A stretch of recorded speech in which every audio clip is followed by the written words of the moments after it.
Mathieu Poitvin, j'espère que vous avez un micro, cher Mathieu.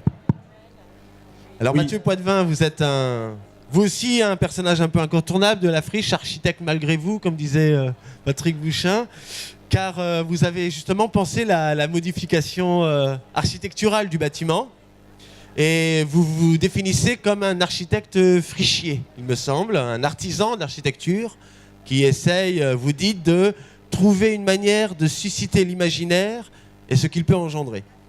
Alors nous vous proposons de choisir et de présenter 10 images, et vous avez 5 minutes, Mathieu Poitvin, 10 images qui dialoguent entre elles. C'est à vous pendant 5 minutes, avec ces 10 images, à vous le dialogue. Je vais commencer par une première image qui s'appelle Merci, parce que merci à la friche, parce que la friche c'est presque 20 ans de ma vie. C'est là où j'ai appris à ne pas être architecte, c'est comme ça que tu as dit, mais en fait je crois que je suis quand même très architecte. Frichier parce que c'est 20 ans de vie dans un seul projet, je pense que c'est une expérience assez unique. Donc du coup, comme les gens aiment bien me cataloguer, je suis architecte frichier. Comme il y a des poissonniers ou des menuisiers, moi je suis frichier. Et je voudrais remercier quand même certaines personnes parce que c'est pas tous les jours qu'on est avec son père spirituel et puis son presque père et puis son vrai père. Donc je suis dans une salle avec mes 3 pères, c'est quand même pas rien. Et donc il y a des gens que je voudrais remercier, à commencer par Jean Nouvel évidemment, d'Ars Vador, comme vous l'aurez reconnu, qui sans lui ce lieu n'existerait pas, et sans lui je pense que de toute façon je ne serais pas architecte comme beaucoup de gens de ma génération. Donc merci à Jean. Je voudrais remercier aussi Philippe, évidemment, Philippe Foulquier, donc vous avez entendu les propos tout à l'heure. Parce que cette friche ne pourrait pas exister une seule seconde sans Philippe. Et donc c'est important de parler de Monsieur Loyal. Il est là, on le reconnaît dans son costume de scène. C'est lui, c'est Philippe. Maintenant, il a une casquette, mais avant, il a eu un chapeau haute forme pendant de longues années. Je remercie aussi Patrick, qui n'est pas là aujourd'hui. Et comme par miracle, il est quand même là. Donc c'est un espèce de magicien. C'est la seule personne qui a le double langage, qui parle politique couramment et qui parle aussi architecture. En effet, sans lui, ce projet n'existerait pas parce que c'était mon maître d'ouvrage et qui a supporté d'autres après lui, dont un qui est à ma droite, ma mauvaise humeur et mon mauvais caractère, mais sans mon caractère spécial, ce bâtiment, je pense, n'existerait pas dans sa configuration actuelle aujourd'hui.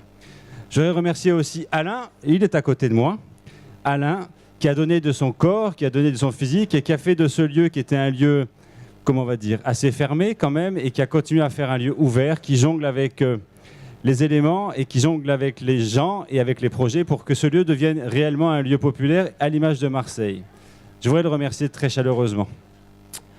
Je voudrais continuer à remercier des gens dont on ne parle pas souvent, mais qui sont éminemment importants et que je connais depuis très longtemps. Béatrice Simonet, évidemment, qui sans elle, ce lieu n'existerait pas.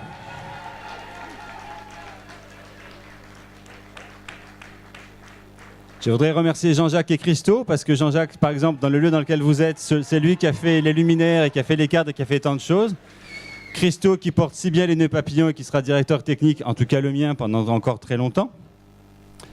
Continuons. Je voudrais remercier toutes celles et tous ceux qui m'ont supporté et qui ont partagé et qui ont fait vivre ce lieu pendant de longues et longues années. Et puis, même s'il va m'engueuler, et je m'en fous qu'il m'engueule, comment ne pas remercier Fabrice Extrait, qui est là, tout le temps, permanent, qui râle sans arrêt, qui gueule, et qui m'a demandé de virer son image. Je vire son image, mais je le remercie évidemment. Et puis, je dois finir en remerciant mon père, que vous avez vu tout à l'heure, qui est donc à l'initiative de cet endroit et dont j'en ai été l'un des artisans. Je voudrais dire que tout seul, ça n'existe pas, parce que je ne peux pas exister tout seul sans les gens qui ont participé avec moi tout ce long trajet. Donc il y a Mathieu Place, il y a Thomas Brettinière, et puis tant d'autres qui ont jalonné mon parcours d'architecte pendant ce long parcours.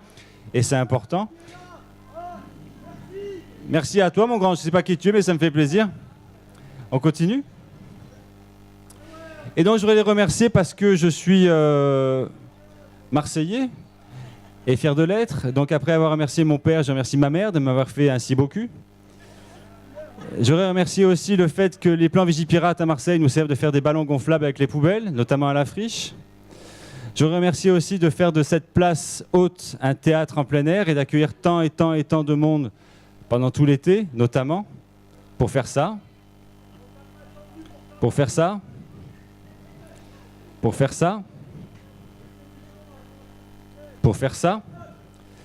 Et pour faire en fait que ce lieu devienne... il y a une phrase qui disait que le réel était étroit et que le possible était immense. Je crois que les 15 ans de ma vie dans cet endroit, c'est de faire en sorte que le réel devienne possible. Voilà. J'essaie de faire en sorte que le réel devienne possible pour faire ça. Et ça. Et ça. J'adore faire ça. Et ça. Et ça.